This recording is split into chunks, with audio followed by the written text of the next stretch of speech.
I'm really excited to be joined by Dr. Kelli Hill, head of data at Khan Academy. Kelly's been working on experimentation and all of the related challenges for a long time at Khan Academy and is here to talk to us about Khan Academy's journey to experimentation. So without any further ado, Dr. Hill, take it away. Great. Thanks so much, Luke. Excited to be here today. Great. So, yeah, like Lou said, I'm just going to tell you more about our journey through experimentation.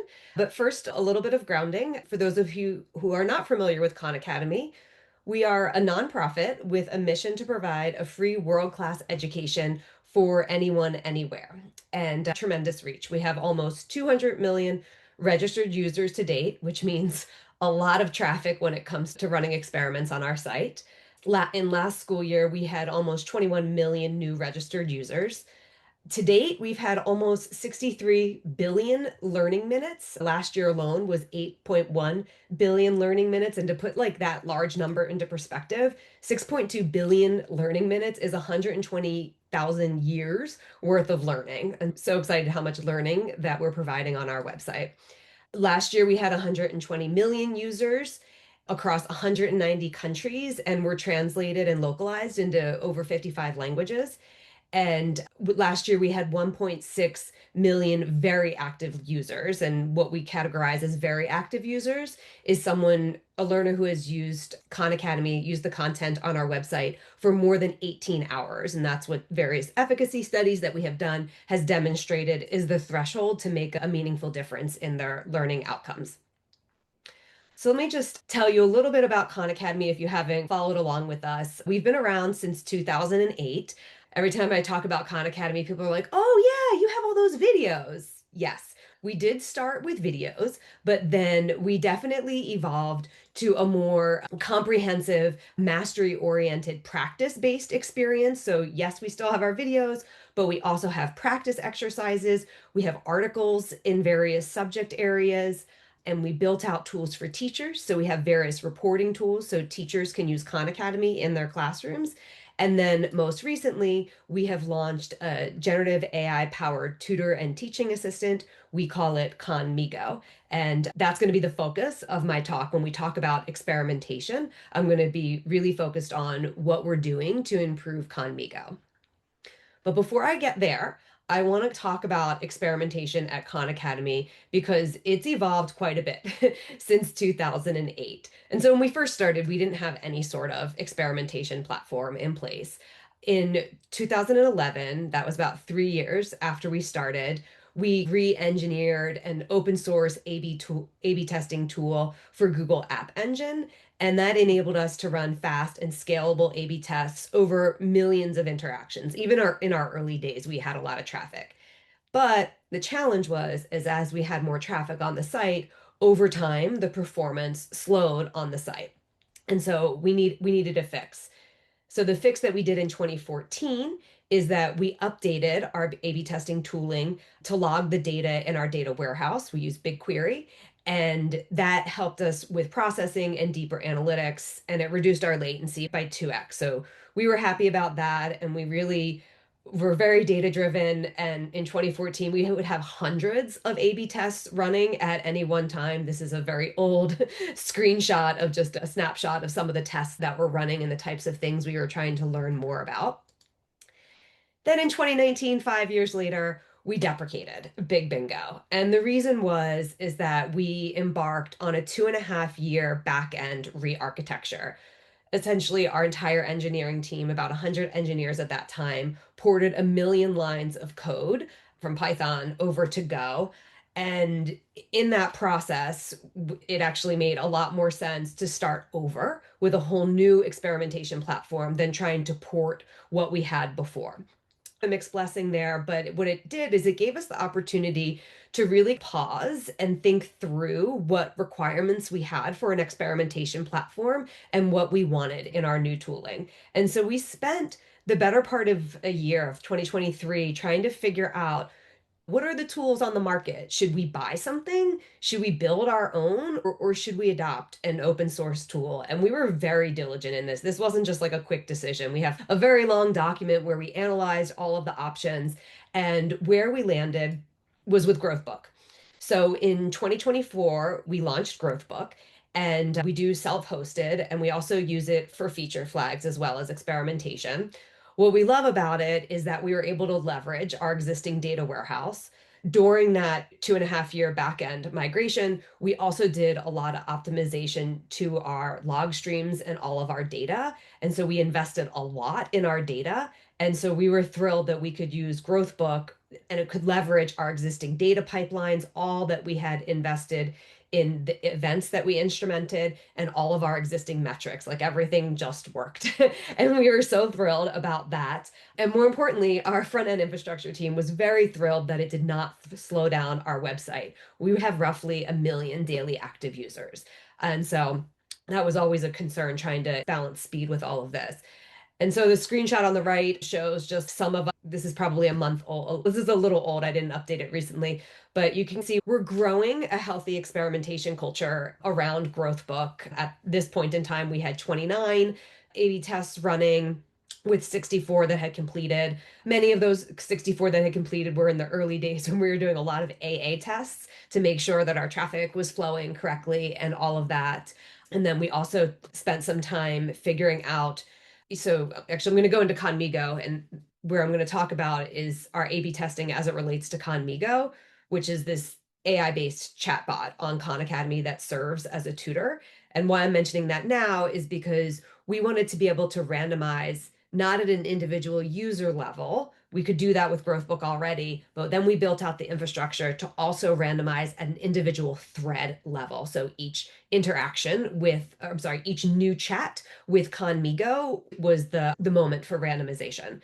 And so that was more infrastructure. So we've built a lot of infrastructure around Growthbook, and we've been very happy. And so now let me dig in on the details of the types of experimentation we're doing and how we actually got to experimentation with Conmigo, because it's been a bit of a journey. And so what's on the screen here, you read it from left to right. This is our like simplified theory of action for how we believe Conmigo tutoring works. Basically, people get access to Conmigo, they receive effective and high quality tutoring interactions, and then we think that for learners, that'll increase their cognitive engagement. And then having a higher level of cognitive engagement then leads to, when they're practicing on Khan Academy, getting more skills to proficient.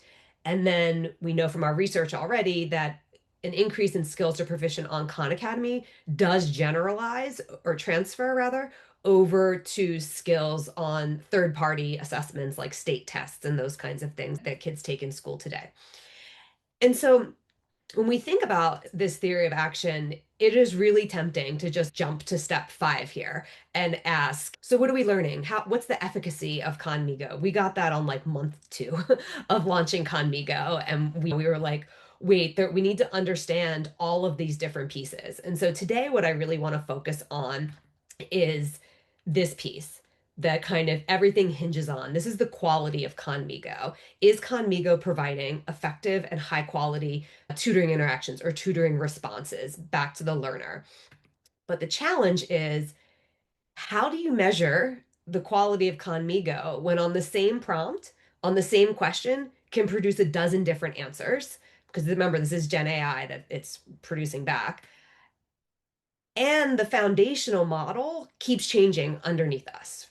And so this is like the very real challenge that we faced. And how could we even improve Conmigo? We need to figure out what good even means while we face a whole new plethora of challenges with Gen AI. And so for any of you that are familiar with Gen AI, this is old news, but it creates new challenges that we didn't have before when we were doing experimentation on product features. And so with LLMs being non-deterministic, like I said, the same prompt. You've probably experienced this yourself, a prompt that you put into Claude or ChatGPT or Gemini, you and someone sitting next to you, you'll get different responses back, even though you asked the exact same question. That's a challenge when you think about variance in A/B testing. Also, quality might suddenly shift. And so changes to the prompt or an update to the model or a change in system instructions, very what on the surface, a few character change could make a huge difference in the output that you receive back from a Gen AI model. And then also in our context, a good output can be really misleading. So a response might look better, but it may not reflect effective tutoring. What we want to see for Conmigo to be a really effective tutor, like the best teacher that you've ever seen. And so without consistent measurement, we have no way of knowing if a small change to a prompt or something like that results in meaningful improvement or noise. And we eventually got to being able to do experiments, but it was quite a journey to get there. And so I'm going to take you through our journey, which did not start with experimentation. It started with like vibes testing. And so I'm going to talk you through these four phases of evals. And this represents how we've evolved over the past. This was a 3-year journey that we've been learning on. And when I talk about evals, these are defined by OpenAI as methods to measure and approve the ability of an AI system to meet expectations. And that's exactly what we're trying to do with Conmigo. We want Conmigo to meet our expectations of being a high quality tutor. And so let me start with basic evals. So rewind back. This is September 2022. This is before ChatGPT launched and before Conmigo even existed. Our founder was in contact with leadership at OpenAI, and they gave us early access to GPT-4. And we were thinking through a tutoring prototype. Imagine your first interaction with Gen AI. Everyone's minds were blown. We were experiencing that a few months ahead of the rest of the world. And we were doing a lot of vibes-based prompt engineering. So what you see here is us early days trying to figure out, okay, how will this model respond? So we actually had it integrated into Slack. And so if we Slacked at OpenAI, it was sending the prompt to GPT-4. And we were trying different things and we were trying to see how, if we structured it, would we get better responses? We were just tinkering to see what was possible. We also learned that LLMs are not great at math. And 9 plus 5 obviously does not equal 15, but it would show us its thinking and how it got there. And it clearly skipped 14. This is before I even knew what the word sycophantic meant. But now we know in hindsight, like, oh, the model is just trying to please this person that's asking and giving them the answer they think the user wants. And then I asked, well, if what we rephrase how we asked the question, what is 9 plus 15? It did come back with the correct answer. And, within, I think this was within minutes of each 226. And yeah, this was in minutes of asking the model essentially the same question. But how you word your question matters. This is us learning all of this stuff in the early days with lots of different Slack threads. So this was great because we were gaining intuition around how all of this worked, but we had no reliability and we had no scale. And remember, we were like, we want to build a prototype on top of this technology. What is that going to look like?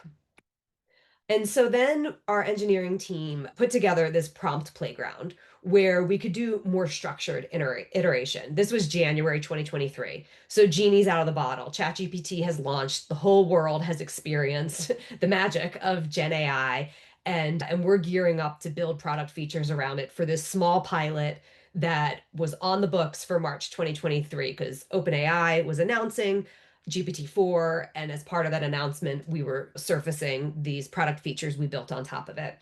And so this internal prompt playground, it enabled us to systematically test different prompts, different types of tutoring prompts that we were working on. It helped us to go faster and have repeatable testing, but every single output still relied on a human to review and to read and to really subjectively determine the quality of that output. So, still better than vibes based testing in Slack. It was more structured, it was more automated, but still was not quite the best, but it was the best that we could have at that time. Our next phase, now we fast forward to September 2023, and Conmigo is generally available at this point. And in that spring is when we had a really large body of chat data where we started to think through what kind of post hoc evals can we do here? How can we better leverage this data from these chat transcripts to figure out how are kids learning from Conmigo? How are they engaging with Conmigo? Like that theory of action in the beginning, are we increasing their cognitive engagement? How do we define cognitive engagement? So we spent from September 2023 to spring 2024 trying to define a lot of new metrics and build a bunch of tooling and figure out how all this might work. And so what we started with was defining a rubric. So, for example, I talked about cognitive engagement earlier. We defined a rubric around what does cognitive engagement look like when a learner is interacting with Conmigo? How can we infer that from the learner's chat and what they're saying? Hands down, this was the hardest part. Defining the rubric, getting experts to agree on the rubric, and then having experts essentially hand label the transcripts to say, okay, you thought this was that level of engagement. I agree with you. Okay. And so what we try to do, or what we aimed to get, was 85% agreement on a test data set between human experts. And we iterated back and forth and improved the rubric a lot until we got that level of agreement on a test data set. And then humans went off and we labeled a ground truth data set so that everyone agreed on. And what we do with that ground truth data set is that serves as a source of truth to feed into an LLM as a judge prompt. So an LLM as a judge is essentially a way for AI tooling to review transcripts and automatically label all of it based on the rubric. So it's machine labeling, and we had to develop this LLM judge prompt. And so, of course, we gave it the entire rubric that the humans were using, but then we gave it loads of examples because the more examples it has, the higher quality it would be. And we would feed through it just a small set of that ground truth data set and to see how the LLM judge did. And then we had to iterate on the prompts and go back and forth and get it better until we finally got to a point where the LLM judge had a high level of accuracy. Essentially, the robot saw it the same way as the humans. And once we saw that happening, then we felt good to know, okay, we can scale this. We have trust that the humans got this, the machine is able to scale it. So then we scale this metric, cognitive engagement, for example. Every night we process about 20% of chat data. Those feed into dashboards so that we can see how things are going. And so that data, it provides us a snapshot of measures that we care about, but it falls short on, remember, it's just a sample too. It falls short on providing us clear direction on if we made a change to a prompt. We don't know if that specific change was what's driving the difference that we might be seeing in that trend data. And so that's why, again, about a year later in our timeline here, we started to build out the infrastructure I was talking about earlier around being able to randomly assign at the thread level, at the chat level, to run automated evals in production. And so that's where we are. This has started about a year ago, spring 2025. We had the infrastructure ready and we started running our first set of A/B tests. And these A/B tests, they're not like feature tests. They're a bit different. We're running it on different versions of a prompt that feeds Conmigo, or we're running it on different versions of system instructions that may sit behind the scenes. And we're even doing full-on model testing. So understanding how does a new snapshot of a new model compare to another one, or comparing Gemini to OpenAI models, for example. We're model agnostic at this point. We want the model that does the best job for what we're trying to achieve.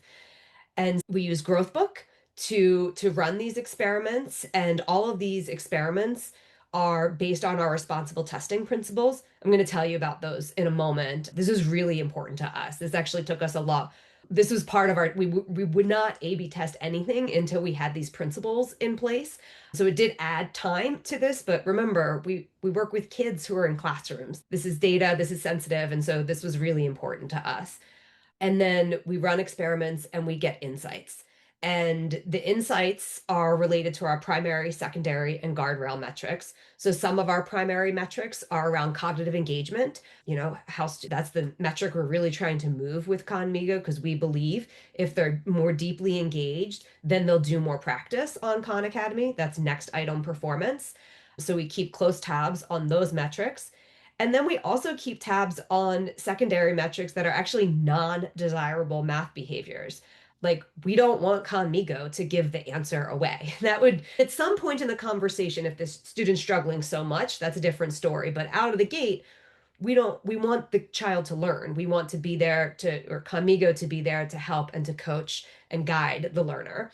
We also keep close tabs on thread length and verbosity. I'm sure you all have experienced, like I have, how long-winded LLMs can be. That's not a great experience for a kid who's trying to just get bite-sized pieces of information. They don't need a dissertation on how to solve a quadratic equation. They need more actionable feedback. And so we keep close tabs on that. And then, of course, response latency. Right. No one likes to sit and watch a swirly, especially kids in classrooms who are just trying to get their work done. So that's a handful of the metrics that we focus on. And after we run our experiments, we look at these metrics and then we iterate. We might refine it, we might roll it back, or we might roll it out. But the whole idea here is that we're doing this, what they call hill climbing in the AI community. So we're very small improvements. And when I say very small, I mean like a sentence change in the prompt. So really small improvements to iterate and get better and better and just like continuously hill climb to higher quality tutoring. And so for us, like when we first started running experiments in production, it was not about how fast you can test. It was right here. It was about how responsible can we be? Because we needed to make sure that our experimentation practices aligned with our mission and our values, especially like I mentioned, because we work with kids in classrooms and teachers. We can't live in a world where two kids are sitting next to each other in a classroom and they have different experiences. That would be mean to teachers, and we love teachers. We would never want to do that to them.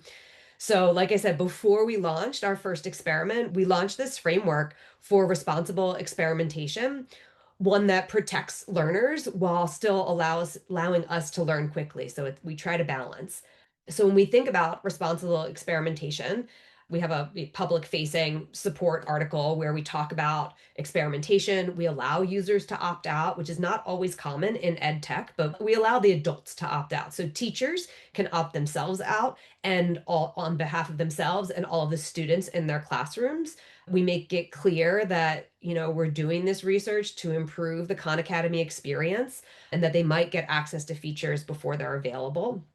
But when we design our experiments, we're not shooting from the hip, right? They're all grounded in learning science principles. We also limit our experiments to US users ages 13 and older. That's because of various privacy restrictions in our terms of service. Like I said, we make it easy for the adults to opt out. And most importantly, we don't want to disrupt classroom instruction. And so we talk about invisible experiments, experiments where we're changing a prompt or a system instruction, and those aren't visible to the user. And so that's not going to disrupt in any way. And when we are doing feature level testing that may cause within a classroom confusion, then we'll randomize at a higher level, maybe at the entire school district level or at a state level or even at a country level. Like we can think of bigger levels, larger levels of experimentation. And so, grounded in these experimentation principles, we created experimentation governance to guide us through when an experiment needs additional review versus when it can go live. We have several product managers, a large team of engineers. Like, we need to really figure out when do tests need review and how to balance the speed with responsibility. And so you can read through this tree here. This is our decision-making process. But like I said, if it's an invisible intervention, there's no obvious difference to the users, right? Changing any of the prompts in Conmigo, that's invisible. Two kids sitting next to each other, they're never going to notice that difference. And so there's no friction there. Teams can just go and they can A/B test with all US 13 and older segments. That's our AI tutor quality team. They're probably the heaviest users of Growthbook and heavily doing experimentation in that area. If the treatment is not invisible, but the user can easily toggle off the treatment. So, for example, in the early days, you had to turn Conmigo on. We did an A/B test around what if we just default Conmigo on and there's a toggle that you can turn it off? We saw that as low risk. So we said, yes, we can launch something like that because they can essentially get themselves out of the treatment by toggling off the feature. And then where things get really fuzzy is if they can't easily turn it off and the feature could cause classroom confusion. And this is where we need to have a lot more discussions. Usually the PM is the one who's driving coordination between go to market and trying to figure out will this feature cause confusion or not? And we might need sign off for these types of experiments if it might cause confusion or if everyone agrees that it does not. So that's where a little bit more decision making is needed. So now I'm going to shift gears just before I wrap up and just give you an example of a series of experiments that we've done. All of it seems like many of our experiments, it's not a one and done. We do one and then we iterate and do another one.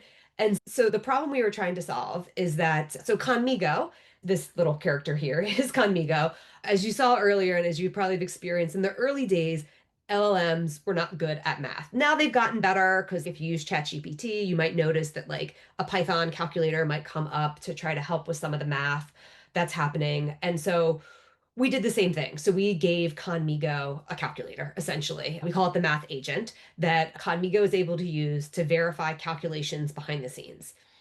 But doing that extra step, it slowed the responses, sometimes enough to disrupt the rhythm of tutoring. We had people observing in classrooms where kids were like seeing the swirl because I think it says thinking when Conmigo is using the calculator. And so it's like saying thinking, thinking, and it's dragging on for a long time, which wasn't great.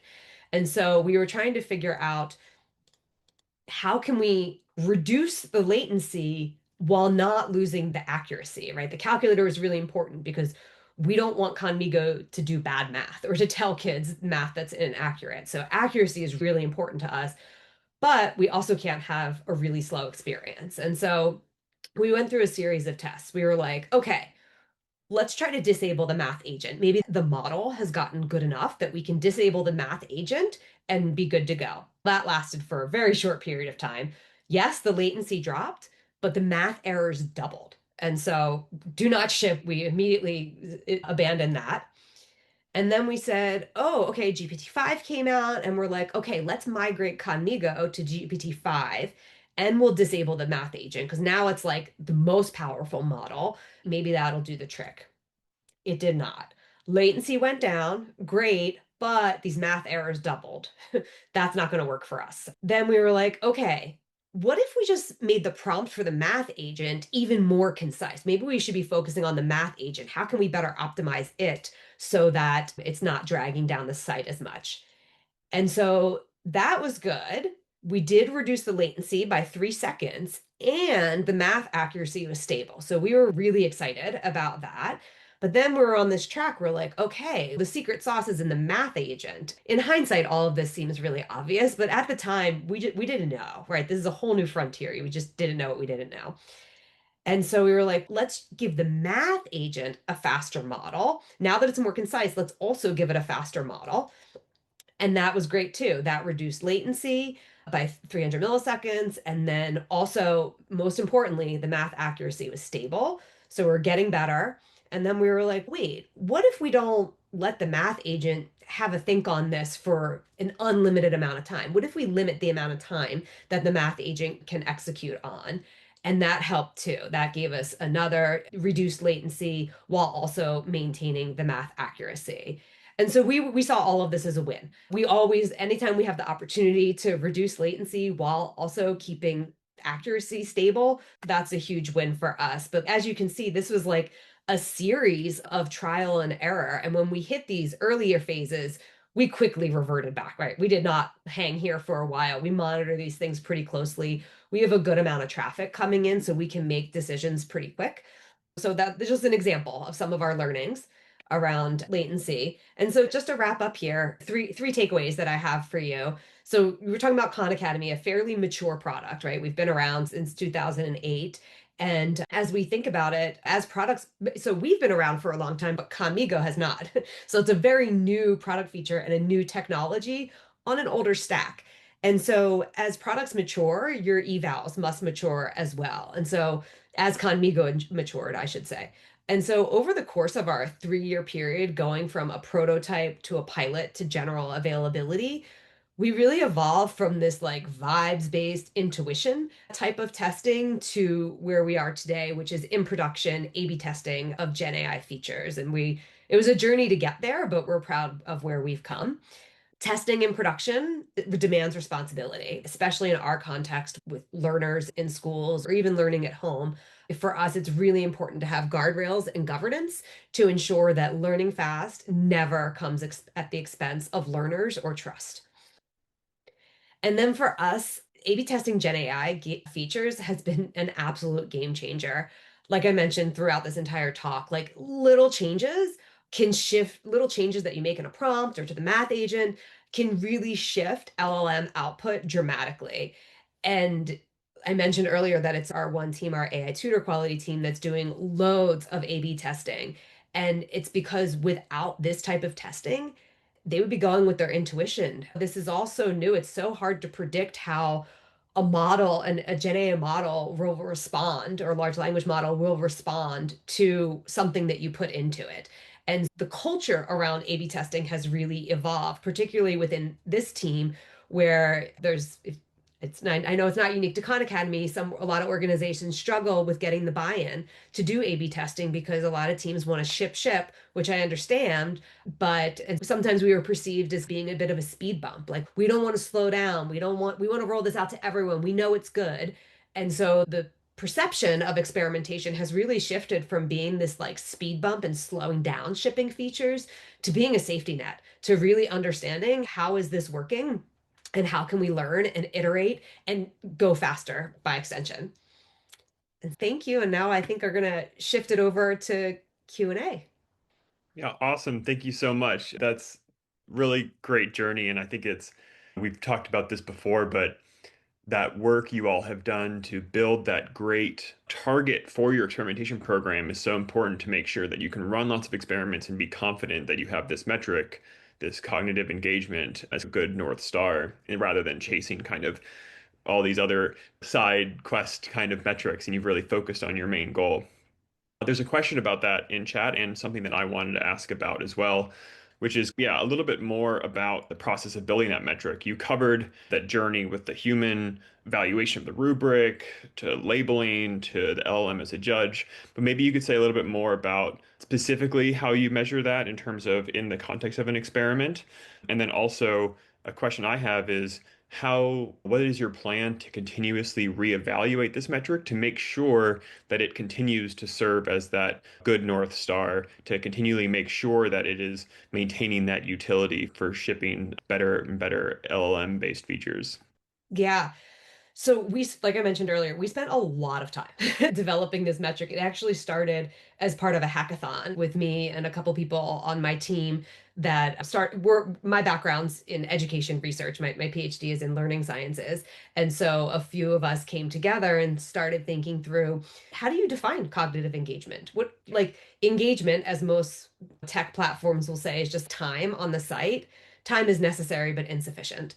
And so we couldn't focus on like how much time are they spending on Conmigo because that metric's not going to tell us anything. They could be spending a lot of time with Conmigo trying to figure out who are your parents? And the kinds of questions that kids ask are absolutely hilarious.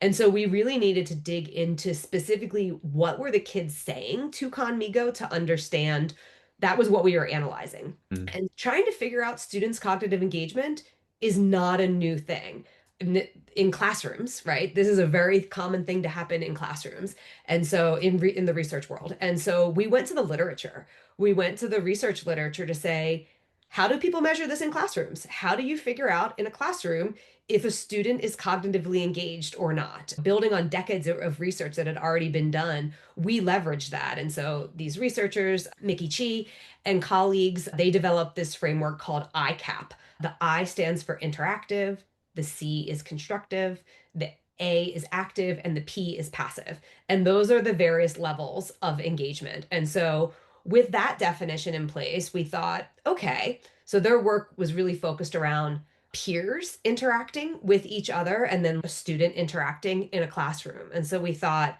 okay, obviously these kids aren't in a classroom, so it's not going to work off the shelf. But we adapted it. We adapted it and we said, okay, how could we redefine? Actually, I knew this question would come. So I put a slide in here. This is the framework that we talked about. It's from Chi and Wiley from 2014. So we had that great advantage that really great researchers that have come before us have already defined this construct and already said, this is what it looks like in a classroom. And then we said, okay, let's evolve it. What will it look like if it's not in a classroom and it's with Conmigo? And so that's exactly what we did. This is a short version of our rubric and how the dimensions that we think about, we're still using these same categories and the same high level definitions, but we're really looking at who has the agency with the help requests. What is the student saying to Conmigo? How is the student taking in the feedback that they're getting from Conmigo? And who's driving the ownership of the learning? I'm gonna pop in the chat right here. This is a link to a PDF on my Google Drive that should be unlocked, a paper with more details on how we did all of this, because it was not an easy metric, and we were really proud that we did get that human reliability on the rubric from the conversations that we labeled. And we spent a long time just heads down reading transcripts, and we put a whole infrastructure in place with Label Studio, different tooling to pull in the data so that we could label it all online. And yeah, so really proud of that work. And so this metric is really critical to what we're doing. It's really the foundation by how we measure ourselves, because like we said, we have this strong belief that an increase in cognitive engagement will then lead to more effective practice. And we already know that more effective practice on Khan Academy leads to learning outcomes.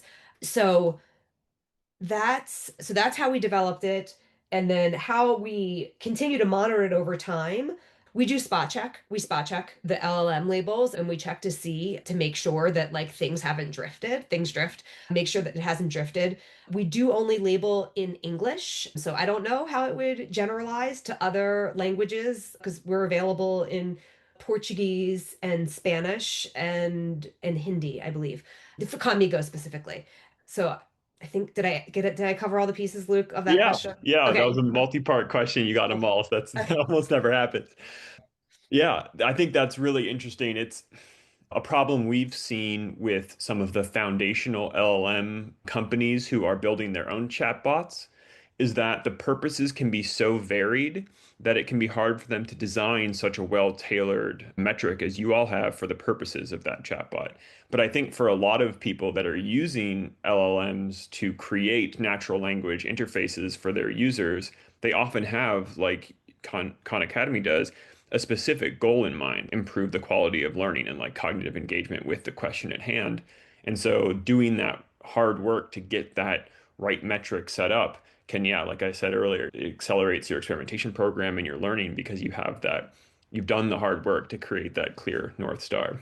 Great. I want to pivot to another set of questions around guardrails. And the one specific question I think is interesting is, and something that we also see some of the foundational LLM companies that use Growthbook caring about as well, is of course like cost related metrics like token usage Oh. or something like that. And in general, those guardrails you use. And so I'm curious, do you take into account that kind of cost side of changes that you're making? And do you use those as guardrails in Growthbook, or how are you monitoring that as you roll out changes to Conmigo?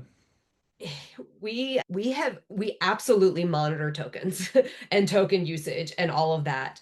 We were very fortunate to get a large allocation of Azure credits from Microsoft that has made it so that we don't have to put guardrails up against tokens. And so when we think about the prompt that we have, the underlying prompt in Conmigo, and even what learners are saying back, we don't put any limitations there. A kid can, in the early days, we did cap it, but then once we got the generous funding from Microsoft, we took the cap off because we could. So we monitor token costs, not within the experimentation context, but just in general, just to make sure to forecast where our costs are going, to understand the usage and all of those kinds of things. And also remember that like on Khan Academy, Conmigo isn't the full experience, right? It's not like a chat GPT. It's not the full experience is going through the practice content, and then Conmigo's there if you're stuck. If you're working through a problem and you get stuck, Conmigo's there to help to guide you to get you unstuck. Or if you come to a problem and you don't know how to solve it, Conmigo can also help to work you through that. And so it's also not the expectation that a student's using Conmigo on every single problem. That would be overkill. You don't always need that level of help. And sometimes it's the case that kids aren't using Conmigo all that much. The range of use is really it's really wide. And so it really is, we see it as a scaffold. It's not the entire product experience. It's a scaffold on Khan Academy for your learning, for the purposes of unblocking you from practice. Yeah, that makes sense. I actually have a follow-up here from Antoine in the Q&A. You have you mentioned that one of your principles is that people can opt out of an experiment in a lot of cases. That's one of your experimentation principles. And Antoine was wondering if that creates like a bias issue with some of your analyses because some people are opting out of a treatment condition and you use that opt out as like a key guardrail or signal. And so how does that kind of work with your overall experimentation practice when you let people opt out? Yeah, that's a great question. And I just wrote a note to myself because I should know what is our opt-out percentage rate. I don't know that right now. It's default. Everyone is defaulted opted in. So that check mark is checked by default. And remember, kids can't opt themselves out. It needs to be an adult that makes that decision. And I don't have a great answer to that question because I wish I could say, oh, our opt-out rates are only some very small single Right. digit percent. But without that data point, I don't have a great answer to that. I guess that's where I'm going to just leave it. I'm sorry. Sure. No, that I'm makes going to sense. get that data point though. It's on my to-do list. I'll get that as soon as we hang up. Yeah, I think it's interesting giving people control over the variants they see. You even see some related stuff where it's not exactly one to one, but you'll see those kind of, yeah, like OpenAI's ChatGPT, you'll actually be shown two versions and choose which one you like. So there's all these other kind of signals that can complement experimentation to help you learn what is perceived as valuable by your customers as well. And like you can use a lot of the same channels to collect basically user experience research. But Yeah, we did some of that in the early days. It might still be on Conmigo now. You can thumbs up and thumbs down and leave comments. We found it was a very small percentage yeah, of people that would do it, and they were heavily skewed in one direction or the other. And yep, so it was extremely biased feedback. In the early days, our UXR team read every single comment that came right, and was like trying to label and sort all of them and trying to use it as a source for user feedback and product improvement. But then it got unwieldy over time. And then even the ratings that they would give wouldn't always match the comments. So right. we don't look as closely at that data as we did in the super early days. We think that being, remember in those early days, we weren't able to do experiments. Now we can. Now that we can do Yeah. experiments, that's much stronger data versus someone giving us a thumbs up and some off the wall comment. Yeah. I mean, I know that some of those leading chatbot companies are also tracking that in experimentation, the thumbs up and the thumbs down side of things. But what's funny is that I was chatting to some folks that work in one of those companies, and they were saying that like very often they just correlate together. So if you make a change, it just drives both the thumbs up and the thumbs down up at the same time or not. It's just like an overall kind of engagement kind of metric, which is interesting, but yeah, it doesn't always help you make decisions. Yeah, I want to pivot to one question I had actually from just looking at seeing your presentation before, and that's thinking about how this shift you've had from kind of these naive LLM evals to experimentation driven evals. It's also related to a question from Marina in the chat.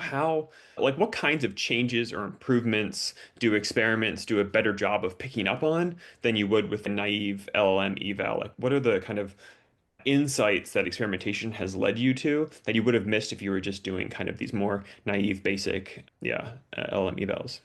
Yeah, even the latency example is a good one. If we weren't able to experiment there, we would have potentially caused harm, right? But because we would have if we wouldn't have been able to measure accuracy, we would have prioritized latency because that's easy to measure in comparison. And that would have been a miss. That would have been a huge miss.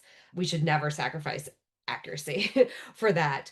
And so I think, yeah, I mean, I think it's like it saved us and helped us to make better decisions in the very early days before we got a little bit more robust and mature around how we spin up LLM as judges. Technically speaking, LLM as judge is not technically hard to do. So, blessing and a curse in that, like, we had we have wonderful engineers and they're very eager, but we had a lot of people just like spinning up very random LLM as judges. And people see dashboards of data and dashboard of data, that's got to be truth, but it's garbage in, garbage out adage. And so we've since so a lot of those like even bad math was something that we monitored really closely, making sure that Conmigo was accurate. This is earlier before we got to cognitive engagement when we were generally available. We were obsessed over bad math. And this is before the Python agents and all of that were running, because nothing would be worse than The biggest risk that my fear was like, what if a kid is struggling with a topic and Conmigo does the math wrong and teaches the kid wrong? That's just like the worst outcome ever. And so we rightfully were very afraid and we were obsessed with trying to figure out the quality of the math. And our V1 of it wasn't as robust as it should have been, the LLM judge. And then we brought in the cavalry, we brought in the research team to really sit down. We brought in the expertise of our content team. We had to, it's hard to find because it's not like the LLMs are saying 5 plus 3 is 10. It's rather the instructional guidance that they're giving may be a little bit off. And so you really need subject matter expertise to catch that and to understand that, oh, wait, how Conmigo elaborated on that was a little off. Fortunately, our accuracy rates they were still in the very low single digit percentage when we would see that happening, but that's still too high. Right? It'll never be zero, but like we did everything that we could and we invest heavily in those areas to make sure that the metrics that are like accuracy and cognitive engagement, those are the areas where we really invested heavily to make sure our LLM as a judge, we have several of them, are really buttoned up and are very high quality that we producing data that we can really trust and make decisions on and know that we're doing the right thing by learners. Yeah, I mean, there's actually a related question about whether you're using Growthbook to test on these LLM as a judge metrics, but I think that is what you're doing, right? Like Yeah. the cognitive engagement is a target of your Growthbook powered experiments, right? That's exactly right. That's a Yeah. metric that we see in Growth Book. I am not the engineer behind this, so I don't know how they automatically are labeling all of this stuff and getting it into Growth Book, but it happens in some way that the engineers know far better than I do. Yeah, sure. No, I thought that's what I think yeah, you said you covered this in the talk. I just want to clarify because there Yeah. was a question about it. Yeah, there's another question from Gerard also. They're asking about the flow for integrating the math agent with the AI tutor chat. I don't know, maybe you could say a little bit about how those two would work or interact when a student would come into the chat. Yeah, yeah. So it's not visible to the student. So basically, when Conmigo's on Khan Academy, it already knows what the student is working on because it's our content. And why Conmigo has the advantage of being more accurate than a general foundational model is because Conmigo has access to all the content on our page, which also includes, it's hidden from the user. It includes hints, it includes worked example, and the answer. So like it has all of the information, but sometimes but it doesn't always have each granular step that the kid would need to take. And so Conmigo has all of that information plus its handy calculator, I'll call it. And so how it works is that a student comes in and like types in, asks for help or whatever the question might be. If Conmi there's and again, I'm not the engineer, I'm not on this engineering team, so I'm not 100% sure what the prompt is or anything like that. But at high level, the way that it works is that if Conmigo detects that the question is related to math, that automatically triggers this math agent. And so the user's input automatically goes directly to the agent to run the computations and then back over to Conmigo. So it's an extra step in the flow. And what the user sees when that's happening, the little dialogue, Conmigo raises its eyebrows back and forth and it says dot dot thinking. So the student knows that it's like thinking through the answer. So when you use Conmigo on Khan Academy with a math question, yeah, it's a little bit slower than if you would use it with an English language arts question, just because it's running through that math agent, which is an extra step. You probably experience the same on like ChatGPT, right? If you ask a math related question, you can expand it usually to be able to see the full script that it's running behind the scenes. So we're essentially doing the same thing.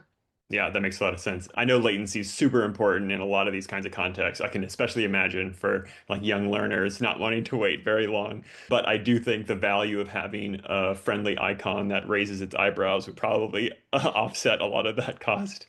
That's, I think, all we have time for today. Thank you all so much for your questions. Thanks, Dr. Hill, for coming and talking to us about what is a really fascinating and journey that I think a lot of people are going through right now. And you have done so much work to handle the challenges and be able to experiment quickly. So I really appreciate you sharing that with us all. And thanks everyone for attending. Great. Thanks, everyone. Thanks so much, Luke, for or facilitating. Yep. Thanks everyone. Have a good rest of your day, evening, wherever you are in the world. Appreciate you. Bye.